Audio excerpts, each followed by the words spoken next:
Malang nasib mempelai wanita yang ditinggal pergi untuk selama-lamanya oleh sang calon suami. Bahkan, jarak kepergian sang calon imam dengan waktu pernikahan pun tak berselang lama. Kisah itu ramai di TikTok dan menjadi viral. Berawal dari postingan akun @papiule yang merupakan milik sang mempelai wanita. Ia menceritakan dan membagikan kisah dirinya yang tengah menunggu momen hari bahagia dipersunting kekasih hati.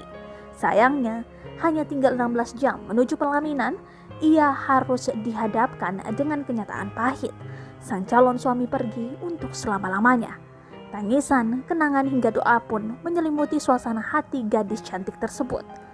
Prosesi lamaran hingga siraman diabadikannya dengan penuh gambar yang haru.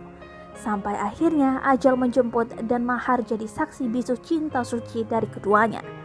@papiule juga menyebutkan akan menjadikan mahar tersebut sebagai kenang-kenangan yang tak terlupakan. Momen pemakaman pun masuk dalam potret video akun TikTok itu. Nampak keluarga hingga vendor pernikahan turut hadir menghantarkan sang calon suami ke peristirahatan terakhirnya. Di akhir video, wanita cantik ini memanjatkan doa dan memberikan ungkapan haru bagi sang belahan jiwa.